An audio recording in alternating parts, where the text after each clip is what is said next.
Aujourd'hui, je vais parler du film d'horreur Démonique. Démonique, ou alors démoniaque, c'est l'histoire de Carly, une jeune fille, une jeune femme, qui a récemment coupé les ponts avec sa mère, et sa mère est en fait une tueuse de masse, et a mis le feu à un endroit, c'est à une maison de retraite. Elle a mis le feu à une maison de retraite dans laquelle elle travaillait, elle adorait son boulot, mais un jour elle y a mis le feu pour une raison qu'on ne savait pas. Depuis que sa mère est en prison, elle a récemment adopté un comportement violent et Carly la retrouve dans un hôpital totalement dans le coma et des personnes lui proposent un traitement expérimental pour rentrer dans l'esprit de sa mère et aller communiquer avec elle, aller parler avec elle. Et un démon va regarder l'affrontement entre sa mère et sa fille. Seulement, ça va mal se passer et le démon va s'en prendre à Carly et Carly ne va plus savoir faire la différence entre la réalité et ce qui n'est pas réel. Donc, ce qui est dans le traitement expérimental pour rentrer dans l'esprit de sa mère, déjà c'est terrifiant de rentrer dans l'esprit de quelqu'un parce que tu ne sais pas à quoi il pense. Et, euh, et donc, le film est très bien, est très cool, sauf qu'il faut savoir le regarder parce que c'est un film qui est entièrement comme si tu étais dans un jeu vidéo. C'est un film qui est entièrement comme si tu étais dans un jeu vidéo. Au départ, il y a quelques passages qui sont filmés dans la réalité, mais le reste du film se déroule comme si tu étais dans un jeu vidéo. Moi qui déteste les jeux vidéo, moi qui ne supporte pas ça, excepté la Wii, c'est le seul jeu que je peux tolérer, auquel je peux jouer, avec un seul jeu d'ailleurs, Just Dance. Mais vraiment, le film se passe comme si tu étais dans un jeu vidéo. Carly, elle a son avatar, et c'est son avatar qu'on va suivre. C'est pas Carly en elle-même. Mais il y a des passages très très terrifiants, comme par exemple ce passage dans la maison où tu te retrouves seul, la maison est noire, et il y a sa copine qui lui ouvre et qui fait... Déjà, moi j'ai su, le film est parfois prévisible. Le film est parfois prévisible, mais pas tout le temps. Tu vois déjà qu'il se passe quelque chose quand ils lui proposent ce traitement expérimental. Tu vois qu'ils veulent faire quelque chose avec Carly, qu'ils veulent la mettre quelque part et s'en servir pour atteindre un but précis qui n'a pas été précisé. Mais il y a un passage où elle rentre chez elle. Elle rentre chez elle et sa copine attend sur le fauteuil et elle est là, hey! Et elle rentre et elle fait, mais putain! Et elle fait, Sam, tu m'as fait ultra peur. Et donc elle dit, putain, Sam, tu m'as fait ultra peur. Et tu vois que Sam n'aurait pas pu rentrer chez elle sans rien dire, comme ça, et s'asseoir et prendre un verre et lui dire, allez, viens. Et elle, je suis pas d'humeur, non, pas maintenant. Tu vois que c'est pas Sam. Ça se voit. C'est, voilà, les personnes ne rentrent pas chez les personnes comme ça, s'installent dans le noir. À part si t'es complètement taré, tu fais ça.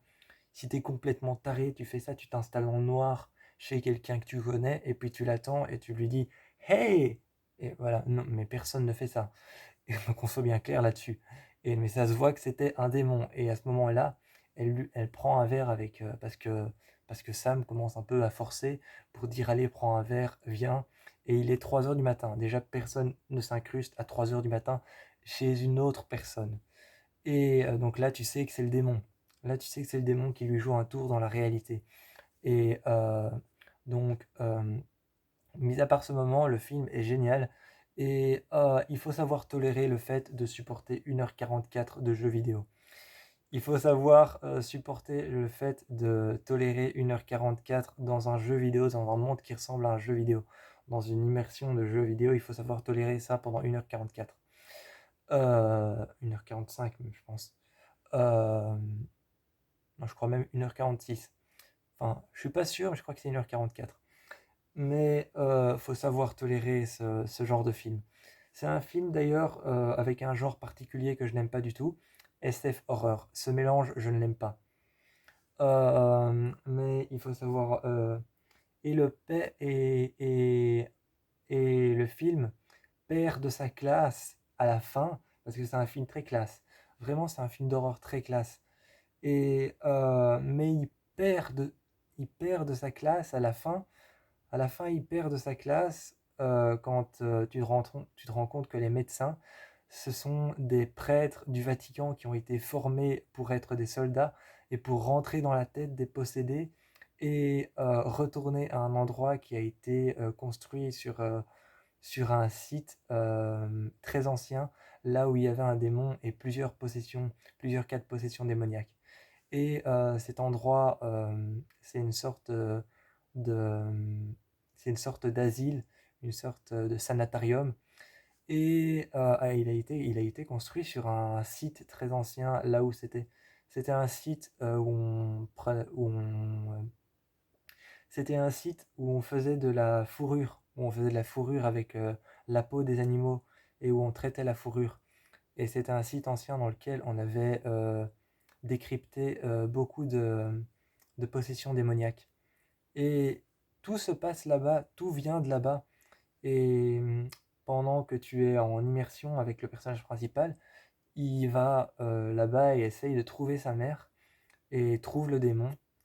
Et tout se passe là-bas en fait, mais à partir de ce moment-là, le film perd de sa classe parce que tu te rends compte que la fille n'est pas dans la tête de sa mère par hasard. En fait, c'est des prêtres qui ont été chercher Carly pour la mettre dans la tête dans les pensées de sa mère. Et là, le film perd toute sa classe et tu te rends compte que l'histoire part en cacahuète. Tu te rends compte que l'histoire part totalement en vrille, qu'il y a des curés, des prêtres qui sont formés pour être des guerriers et pour rentrer dans la tête des possédés, qui retournent à la source de là où le démon a commencé, là où le démon est né, et rentrent dans la tête des possédés pour les ramener là-bas, les ramener à la source et essayer de les tuer.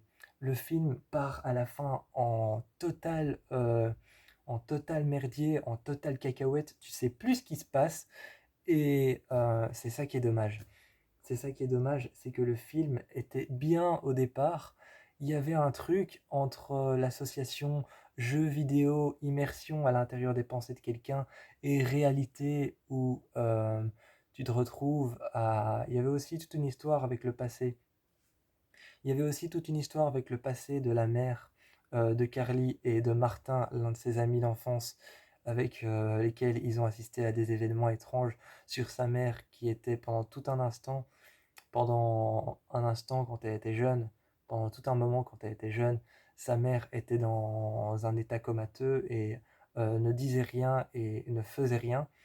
Et il y a toute une histoire sur le passé, sur ça, et qui fonctionne plutôt bien. Mais à partir du moment où elle rentre une nouvelle fois à l'intérieur de sa tête, là, tout part en cacahuète et le démon fait des trucs le démon fait des trucs. À un moment, il y a un moment quand elle est en immersion à l'intérieur de la tête de sa mère, il y a une coupure qui se forme sur tout son bras, une coupure qui se forme vraiment sur tout son bras. Et c'était la même coupure que sa mère s'était faite quand elle s'était mutilée, quand elle s'était automutilée au centre, au sanitarium.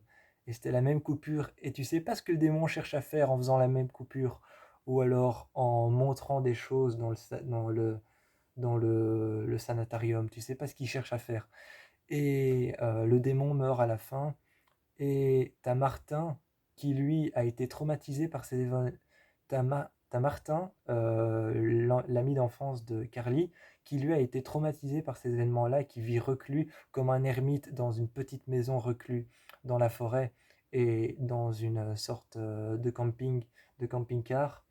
Il vit dans une sorte de camping-car en métal et à l'intérieur, il a plein d'images de démons, il a plein de recherches sur les démons, plein d'images sur les êtres démoniaques et diaboliques, plein d'images et de recherches sur des PC, plein de dossiers sur les PC et plein de recherches sur les démons, les êtres paranormaux et démoniaques et plein de boîtes à l'intérieur desquelles il a trouvé des recherches sur les démons et sur ce sanatarium principalement, et tu te dis, tu as été traumatisé quand tu étais jeune par cet événement, et tu cherches quand même à trouver la vérité.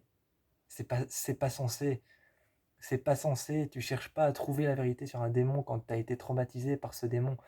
Et Carly, elle re-rentre dans la tête Un moment, elle rentre dans la tête de sa mère et sa mère fout le feu juste devant elle avec un briquet à gaz qu'elle jette. Elle rigole comme ça. Elle rigole très légèrement et elle lui dit: Carly, tu ne l'as pas vu, mais tu as marché dans une flaque. Là, t'as Carly qui regarde par terre et elle jette un briquet à gaz et il y a le feu qui prend devant elle. Et après ça, Carly, elle retourne dans la tête de sa mère. C'est juste pas censé. Tout le film est horrible. Le film est horrible, mais c'est juste pas censé. Et après, tu t'étonnes que la mère de Carly perd la vie et que Sam perd la vie aussi. Le film se termine sur Carly qui va au cimetière et qui se présente devant une tombe et dépose le bouquet de fleurs qu'on lui a offert à l'hôpital, que Martin lui a offert à l'hôpital. Elle dépose ce bouquet de fleurs sur une tombe et tu t'étonnes que cette personne a perdu la vie alors que le film ne suit qu'un événement. Le film suit un événement traumatique dans lequel le personnage va interagir avec cet événement traumatique.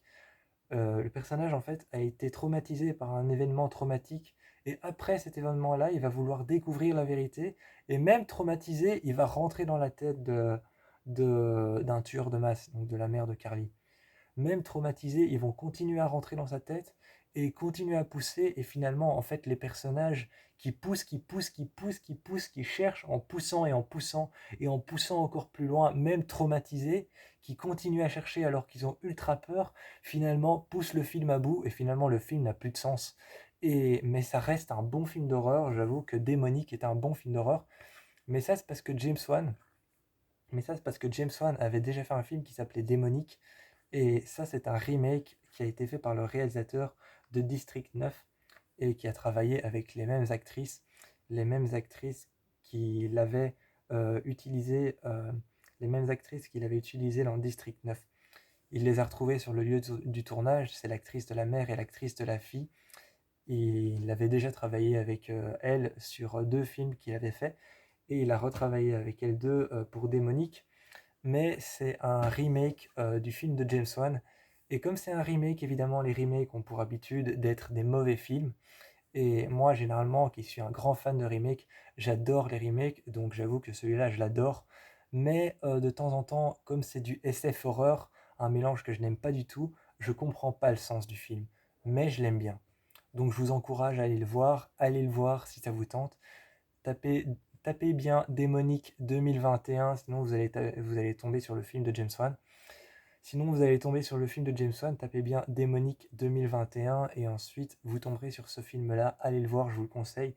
Il est plutôt bien, même si il est un peu poussé à bout et que son histoire est un peu surchargée, son histoire est un peu surchargée, surévaluée, surjouée et sur en fait, son histoire est juste surjouée, surévaluée et surfaite. Donc, mais ça, c'est à cause des personnages qui poussent à bout le film et qui poussent à bout leurs capacités. Et finalement, ça détruit un peu l'ambiance du film. Mais le film aurait pu être bien s'il n'y avait pas ces personnages qui poussaient tout à bout et qui poussaient vraiment leurs capacités à bout et rentraient toujours dans la tête de la mère de Carly. S'ils n'avaient pas fait ça et qu'ils auraient trouvé un sens finalement plutôt cohérent sans avoir à tout le temps re-rentrer dans sa tête, le film aurait été bien meilleur en tout cas. Mais il reste bien et je vous encourage à aller voir Démonique. Démonique de 2021. Parce que sinon, celui de James Wan, si vous voulez le voir, c'est Démonique de 2011. Moi, je vous fais plein de bisous et je vous encourage à aller voir Démonique de 2021.